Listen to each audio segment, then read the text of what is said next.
Develop the habits. You've got the brain power, you've got the energy, but develop the habits of success.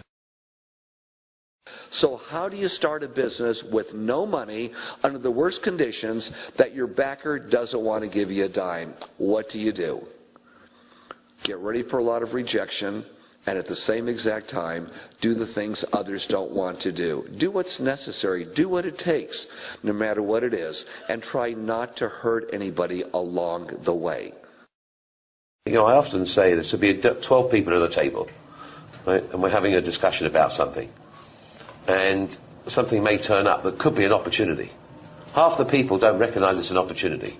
A lot of people are comfortable in what they're doing. They don't want change. People actually get into a zone where they're very comfortable. So they don't like the idea of risk. I see people, they want to do one little house. Then I see people that want to do 10 houses. And I see people want to do thousands of houses. Now, this isn't a good time to be talking about houses. But the fact is, if you're going to think and if you're going to be doing something, do it big. In a certain way, it's better with the banks. In a certain way, it's better with buyers. You can make it more dramatic. From day one, I never tried to hide that I was the girl in my apartment with the red backpack. It's like, this is who I am. And I find that people end up rooting for you and opening more doors if you're really honest early on. Some people start businesses and try to come across that they're much bigger than they are because they feel like that's the only way they're going to be taken seriously. But if you know your product's great and you know why you made it, you don't have to apologize for being out of your home or your apartment or being small. You know, to create a business, you've got to initially work day and night, weekends. It's really hard work. I worked 24 hours a day, 7 days a week. And I cared, that's what I cared about. I cared about solving problems, being successful. Anytime an obstacle presented itself, I used it to my advantage and made it work. And I never heard the word no. If I heard the word no, it meant maybe. And then I made maybe yes. In the end, luck plays a very important part in how successful you are. But the harder you work and the longer you work, the luckier you're going to be. I don't have the same opportunity as you do. Yeah, you do. You do. You have every bit the opportunity that I did. And so you can go out there and do it. Somebody said, well, what was your goal? Goal? Make money. You have the power to just, you can sit down, you can code something, you can try it. It doesn't matter to you whether someone thinks it's a good idea or not because you have the power to go put that online and, and see whether it resonates and connects with people. Stay focused on the stuff that you're providing to your users. You're going to make a ton of mistakes. It doesn't matter. You don't get judged by the mistakes. People don't remember those years from now. They remember the things that you did that were good. I grew up under a premise. Go in an industry that has a large profit margin. Don't go in one that's slim.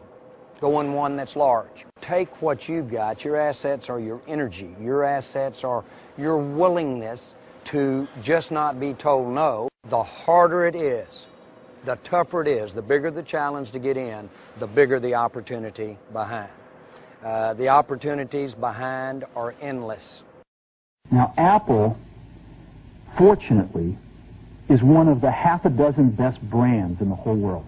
Right up there with Nike, Disney, Coke, Sony. It is one of the greats of the greats, not just in this country, but all around the globe. But even a great brand needs investment and caring. What fear is stopping you in your tracks and burning the soles of your feet?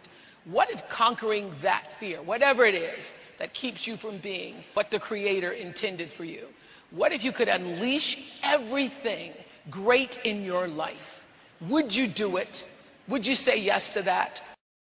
Don't allow anyone, friend, family, acquaintance, teachers, whoever it is, don't allow anyone to tell you that what you are dreaming for yourself and your family is not possible. It is possible. Don't be one of those people 20 years from now are going to be walking around in a 9-to-5 job, miserable and angry and bitter.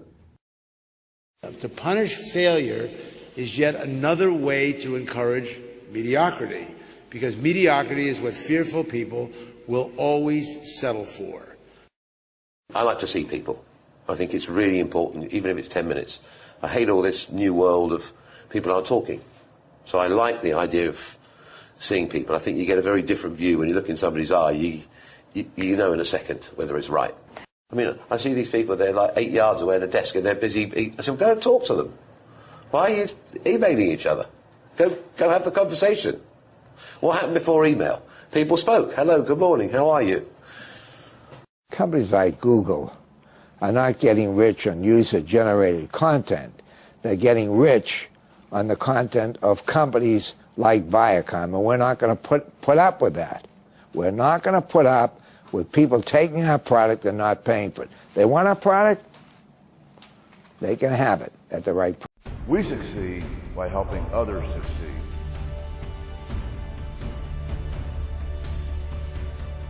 Dream big, because you'll never be bigger than your dreams.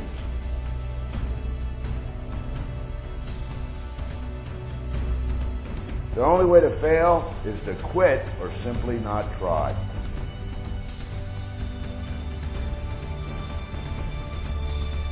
We are the social shopping company of the future.